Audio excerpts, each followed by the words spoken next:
Magandang araw mga kaibigan. Ang sabi nila, birthday ni tatay, magluto ka ng dinakdakan. At sabi ko naman, oh sige, bakit magpa-practice tayo?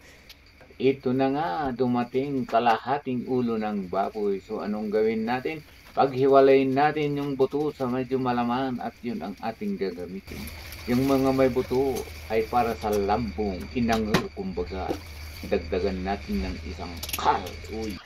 At siyempre, pagkatapos, ilagay natin sa kasirola, pakuluan natin ng mga 20 minutes. Ang isasawag natin, unang-una, asin. Pasundan natin ng pinong-pinong paminta. At siyempre, lagyan natin ng sibuyas. Ang sibuyas na laging nagpapaiyak sa atin. Oh, and then, dagdagan natin ng bawang. Durug-durugin natin. Dito lang tayo makaibalas sa pagdudurog. Kayo lang ba ang marunong magdurog? Kaya ko rin. Pinuhin natin para mas maganda. Yan, isalang na natin. Pakuluan ng 15 minutes. At yan nga, pagkatapos, ito na at lumambot, yan, tanggalin na natin. Yung palang nakaplastik ay yun yung utak para madagdagan ang ating pag-iisip. Di ba? Siyempre, pagkatapos nating palamigin, slice. Medyo mahaba-habang portion itong pag-i-slice na ito. At siyempre, dito naman sa isang portion ng dila nito, medyo linisin natin, tanggalin natin yung makapal-kapal na anong tawag yan? Balat. Yan yung unang dumidikit sa lahat ng mga dinidilaan. Ano kayang lasa nila? Wow.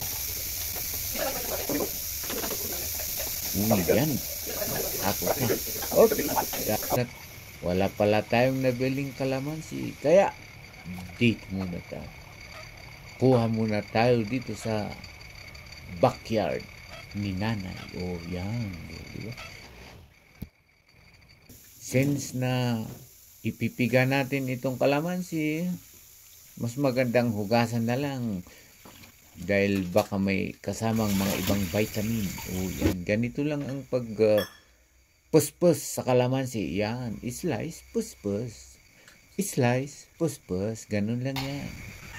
At ito na naman, nasubok ang ating katalinuhan. Umulpikto ang kabubuhan. Nandito lang pala ang screen sa kabila. Yan. Gamitin ang mata. At siyempre, pagkatapos nating ilagay, ihalo, lagyan ng asin na naman.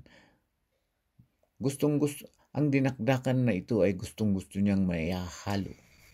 Lalong inihahalo, lalong sumasarap. Yan. Paminta pa more. At siyempre, another round sa sibuyas na nagpapaluha.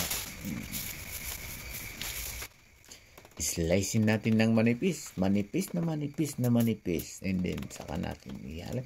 At siyempre, pagkatapos idagdag, i-mix ulit. Mix. Yan. Lagyan natin din ng suka.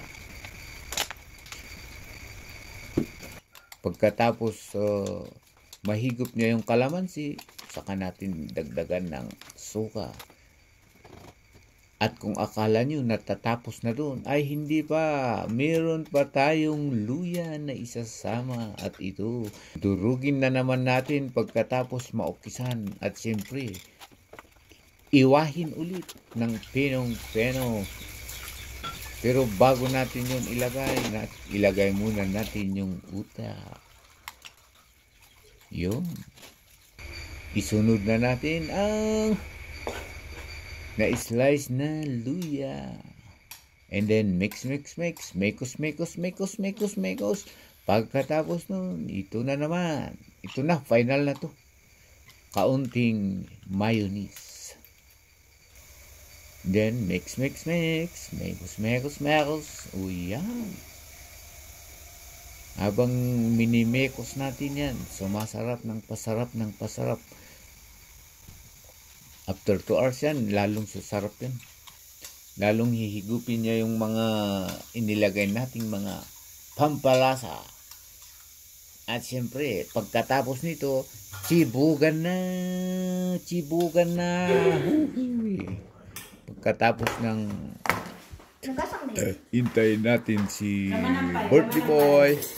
Pagkatapos nun, chibugan na. Okay. Comes na comes. Thank you.